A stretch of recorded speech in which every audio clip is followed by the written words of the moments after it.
Okay, I have another surprise guest now. I have Lizzy Savetsky here, who was actually one of the first episodes on our podcast. And when we last spoke to Lizzy, Lizzy had her two children, her two daughters, but she also at that point had just been in the aftermath of having two ectopic pregnancies. Her life was threatened multiple times, and she wasn't really sure what the future would hold. But that was over 3 years ago, and now she's here now. Lizzy, how are you? Wow, I can't believe it's been 3 years, Aimee. And first of all, I just have to say thank you because you've been a huge part of my journey and my healing and just the reading your posts on Instagram. Just knowing that you're a voice for all of us who have been through infertility and pregnancy loss. It's not something that I or anyone who's gone through it ever fully recovers from. And it's something that we do carry with us. And so I feel like you've been a part of my healing from the time you started up until today. So thank you for that. I cannot believe that we spoke 3 years ago. I remember very vividly sitting in my kitchen, and my parents happened to be there to see the kids, and my parents came on and made an appearance, and they were talking about their experience with their full-term stillbirth. And wow, yes, so much has happened since that time. So much. And you know what? Actually, you're reminding me of something. Remember in one of those early conversations that you and I had, you spoke to me about how because you had opened up about your fertility struggles and because you were such a public figure, that people had started coming to you and Hmm. asking you to hold space for them. Hmm. So now, I mean, look, we're going to get to your life now in a second, but now we're X number of years later, we're 3 years later, and you've continued to do outreach and advocacy for people who are struggling to have families, to have children. How has that been for you? How do you manage all of that with all of the rest of the things that you do? I think that I always say it's a sorority that nobody wants to join, but I feel like I'm a part of this sisterhood and I want to be there to help anyone who's going through the things that I went through. I think there was a time where it was very dark for me because I was still very much in the middle of my Parsha, as I like to say, Yep. knowing that I didn't feel like my family was complete yet. Being so public and having all these people come to me with their stories, it was hard for me um, because I wasn't on the other side. Um, Now I come to realize that you're never really on the other side, but you do get to a place where you make peace with things, God willing. And so now it is easier for me. It doesn't necessarily take me back to such a dark place. And I have to say, like, the thing that got me through all of the infertility, which I went through very privately in the beginning, nobody knew that I was struggling with infertility back in 2010 when I was not even my parents, but the things that got me through were the other people who had been through it that held my hand and walked me through it. Um, that was the support I needed, was the support of people who can only understand this journey if they've been there. So if I can be that for somebody else on a public stage, even, then, for me, it's the only way that I can make peace with why what happened to me, if I can be there for somebody, if my challenges allow me to be a guiding light for somebody else. That hits so deeply in my core, because look, that's the work that I do all day long here at I Was Supposed to Have a Baby. So yes. Okay, but let's now go back and tell us about the last 3 years. I'm not going to put the words in your mouth. We all know, I mean, many of us who know you and know your life currently, you have three children, but your pregnancy with your son, who's now, how old is he now? He'll be 3 end of September. Oh my gosh. Okay. Oh my gosh. It's been more than 3 years since you and I Yeah. spoke. Yeah. Yes, it's been probably 4. Yeah. Right. Because we spoke before you even knew you were pregnant with Ollie. Right. So take us back a little bit to that time and to the pregnancy and how things are now. So I went through all of my children are IVF. I went through 3 rounds so I had done a second retrieval after my daughter Juliet, who was a frozen embryo, who's technically fraternal twins with Stella. I think we talked about this Oh, because wow, they were right. the same batch of IVF. Yes. So I didn't have any more embryos after that. So I did IVF retrieval again. I got 3 embryos. At that point, they were requiring in New York, I think they still do, everyone to genetic test the embryos because they thought it would increase the chances. Ironically, so Stella and Juliet were not genetically tested.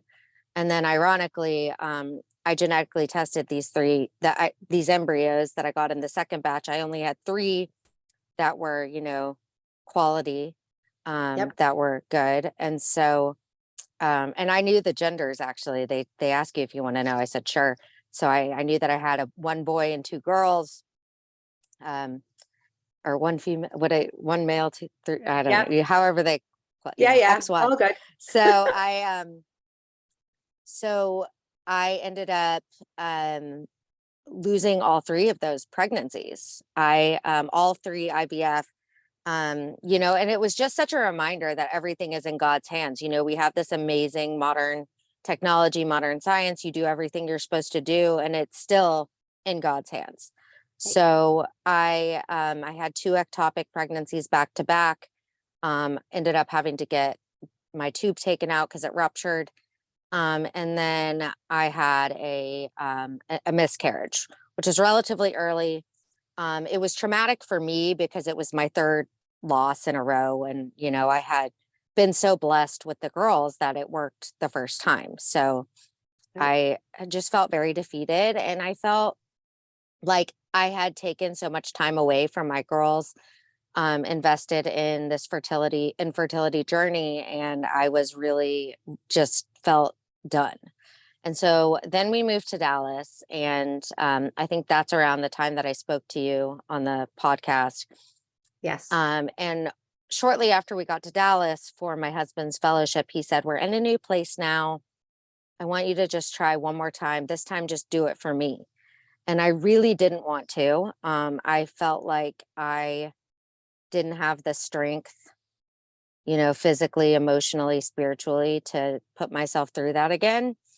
But I agreed because I wanted to do it for my husband. And he knew that if he said that, he never asked me for anything. He knew if he said that. And I know now he was doing that for me. He knew that it would get me to agree to it. And he didn't want me to give up on my dream. And so I did IVF. I had to do another retrieval. And this time I said to the doctor in Dallas, I said, I will do it under 2 conditions. I said, first, I want to be on anti-anxiety medication because I had a lot of post-traumatic stress. I was having panic attacks. I was breaking out in hives randomly. And so I was worried about my emotional well-being. I was in therapy, but I wanted, the added help of the medication. And he said he would let me be on the medication until the transfer. I don't know. I think some doctors will let you stay on, but, and then I said, my second condition was that I would only do it if it was a fresh cycle, meaning that I wanted to put the embryo in immediately and not test it, not freeze it, not wait, because I knew that the window of my willingness was very, very small. And once I had the hormones pumped through my body, could have very easily backed out. And he said that he would do it. He was like a very good Christian man. He's like, well, if this is how we're going to bring a laugh into the world, then all right, we'll do the fresh cycle for you. And he said because because I happened to be at the time 34 years old, and he said if you are under 35, the statistics are whether it's tested or not, it doesn't make a difference for the under 35 audience, of how, of the success rate. And so, so he agreed. So we did it. It was, it was in January of 2020, 2020. And I, had a positive pregnancy test. And, I remember Ira left me to go to some conference in, Florida. And I was like alone in Dallas, and I started freaking out, like freaking out. Like I just like I wanted to climb out of my body is the only way I can describe it. So anyway, I made him fly back home from the conference. I was like worried about my mental state. I was losing it. And then I broke out in a case of hives that was so severe that I started to get facial and head swelling. And I was like taking Benadryl. It was a joke. Like Benadryl wasn't going to do anything for me. So I went to the fertility doctor and I walked in and they said, "What are you doing here? You need to go to the emergency room immediately." Because it was like a very dangerous situation. So, I went to the ER and I told the resident who was admitting me, I said, "Nobody knows this, but I'm pregnant," because my mom was going to be coming. And I said, "My mom doesn't know this, but I just got a positive pregnancy test. I'm very concerned about this baby." And he was also like a really sweet, good Christian, as they are in the South. And he held my hand. He said, "Would it be okay if we pray?" And it was so touching. Like we held hands and we prayed, and he said a prayer. I asked him not to mention Jesus, and he was very polite. He didn't. And we prayed for me and my health and the unborn baby. I got admitted, and they they started, pumping me with all sorts of things, to deal with like this emergent hive and a potential anaphylactic situation. They couldn't figure out what had happened, or there was talk about whether I was having an allergy to the exogenous progesterone. Now, the top allergists that I've seen think it was just like a case of idiopathic hives, because I've continued to struggle with them, brought on by the stress of the situation. Right. So I'm going to stop you just for a yeah. second. Idiopathic, I as a physician, I'm just going to say idiopathic means from unknown origin, like they can't figure out what the reason why is that these hives are coming.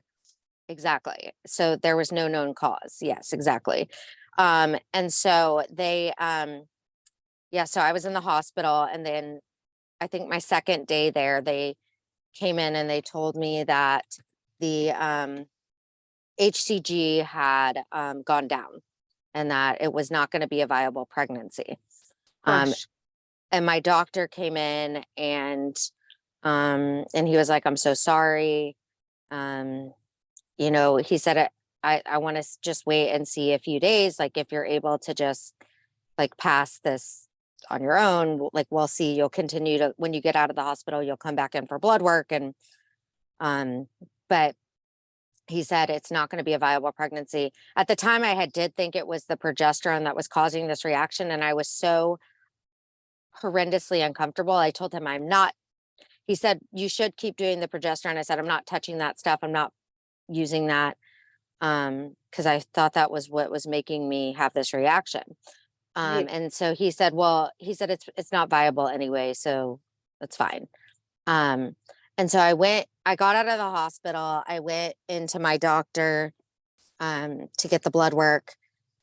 And, at that point, the HCG level was just plateauing. And so I started to freak out that I was going to have another ectopic pregnancy, because it was too early to see on an ultrasound where the pregnancy was. But because the HCG was being so erratic, it was behaving in a way that it could have been ectopic. And at that point, all I was thinking was, I don't want another ectopic pregnancy. Like I wasn't even thinking the idea that this could be a viable pregnancy was a possibility, because when you've been through what everything we've been through, it's just, you can't Of course. believe. So, he was like, we're going to watch the levels, and we'll see. So I continued to go back in for blood work. And then, I'll never forget, I went in for blood work on a Friday morning, and, I was out to lunch with a friend, and I got a call from the nurse, and she said, the HCG has gone up. And I was like, oh God, that's bad, because that means it's probably ectopic. The pregnancy's growing. She said, but the doctor still says, but the doctor says that it's a 95% chance that this isn't viable. And we just want you to know that. And I was like, wait, you're telling me there's a 5% chance that this is viable? Because I was told there was a 0% chance. I'm like, there's a chance? Like, I'm very confused. And she's like, yeah, it's a very, very small chance, but there's a chance. And I was like, what? I was just like bugging out. I couldn't believe that there was even like a chance at all. So that was like something for me. And I started to actually like cling on to hope for the first time. And I went home that night and I lit an extra candle on, it was when I lit the candles for Shabbat. And I've never, it was like such a otherworldly experience. I was like, God, I don't know what's going to happen with this pregnancy, but if you're telling me that there's any chance, I'm asking you to like give this to me. Like, I'm begging. And I had said desperate prayers before. This wasn't the first time. And so, but I did believe that if there was a chance that it could happen, and I wanted to be positive. And the worst thing that could happen was I was going to have another ectopic, which I had dealt with before. But there was this great possibility.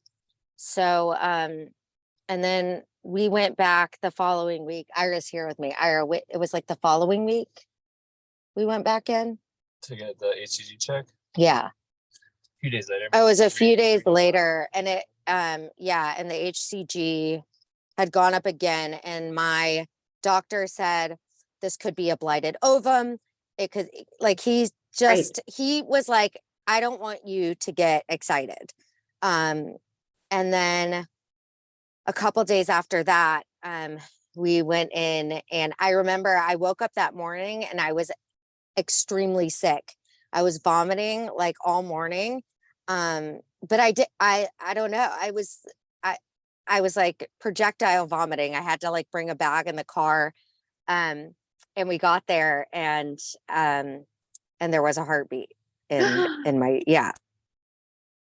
Oh my gosh. I mean, I know how this story ends, and I'm still like, I chills. Yeah, it was really one of the most insane experiences. And even throughout the pregnancy, we were holding our breath every step of the way. Like, is this baby going to be normal? Like, I had like tons of steroids pumped into me, and like, the whole, and then of course, like, so throughout the pregnancy, Ira and I are both nervous wrecks. And then at the end, Ollie, my son, was very, very small throughout the entire pregnancy. He was measuring under, and at the end, they were very concerned about his size, and he was IUGR, interuterine growth restriction, and there was this question of whether or not they were going to induce me.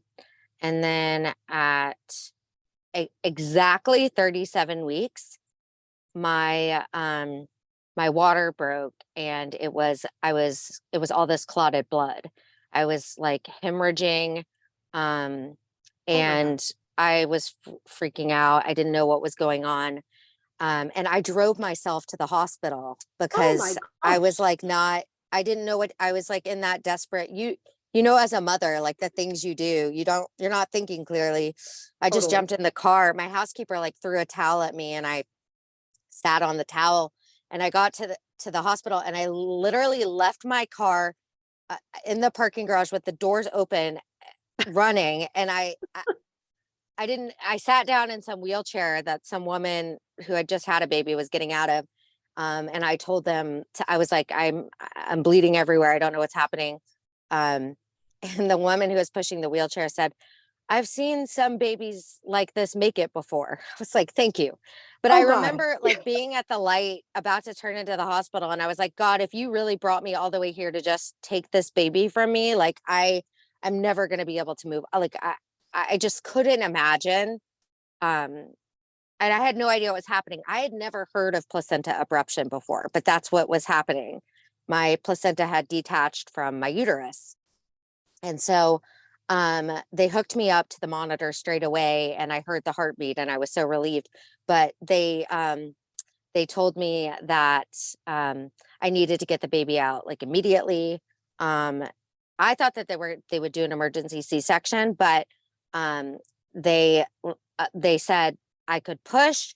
They were not going to let me wait for a contraction. I guess I was progressed enough that I could push the baby out.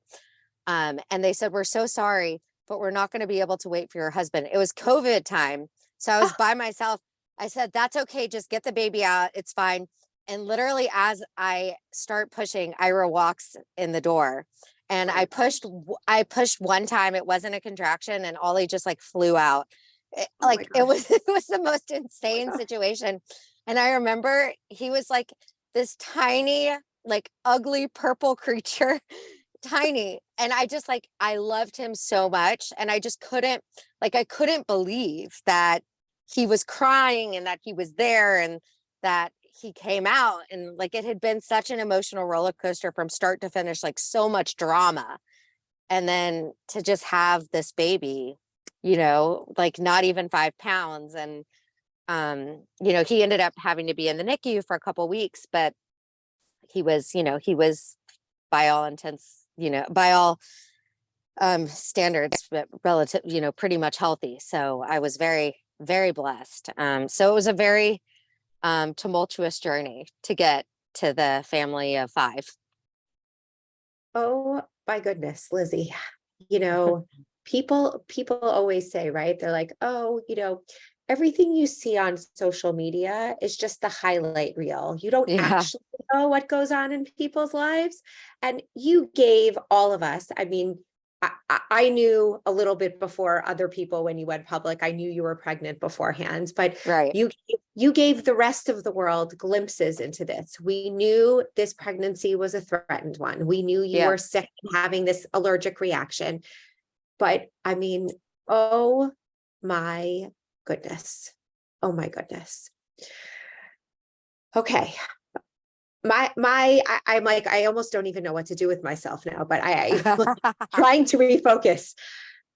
Okay. You've been so generous with your time.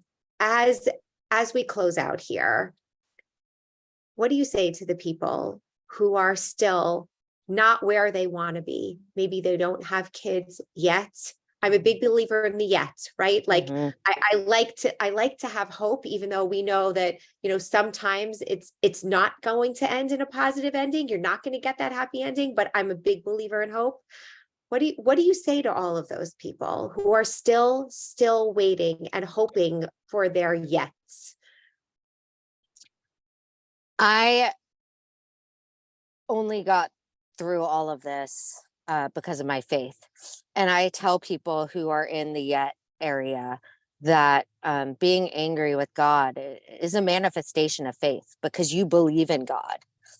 And that's why you're able to be angry with him. And I think it's one of those really hard things to digest, that we have so little control. We can only do the limited things that we can do. And the rest is really in God's hands. And I think there's comfort in knowing that like God is running the show here. And, I would say to just hang on to hope. And for me, like doing physical things, that were manifestations of my faith really did help. Like whether it was going to the mikveh or lighting that extra candle or baking challah, like doing an action really did help me to feel like I was doing something, because I think a lot of this journey feels very helpless and feels very passive. Um, the other thing I will say is, um, so the first thing is faith, hold on to hope. Um, and if you can take an action that feels authentic to you, then do it. And then the other thing I'll say is be your own, you have to be your own advocate. Like, I had times where I was and times when I wasn't. But nobody's going to advocate for you like you will for yourself. And, I think a lot of times, like, these doctors in the fertility world, they're not psychologists or psychiatrists. They know how to do what they know how to do. And so you need to find the right support that they probably can't offer you, whether it's, whether you need medication or therapy or whatever it is. There is so much amazing support out there. And also leaning on people who've been through it, because that's what's going to get you through this. Because a lot of times you will feel like you are isolated and alone and like you're the only person who's ever gone through this, but you're not. And so having the sisterhood is so important. So connection with others, connection with God, that's what's gonna get you through this. Amazing. Thank you. This is, I mean, there's so much to learn from. I feel like I need to even listen to this again just to glean some pieces in my own life. But thank you. Thank you for giving us the update, and may you only have nachas from your children and continue to just be a light and an inspiration for people. People really look up to you because you have been so public about your story, and is it a tremendous source of comfort for so many. So thank you. Amen. On behalf of Thank everyone. you. Thank you. Aimee, thank you. You're amazing. You're a doll.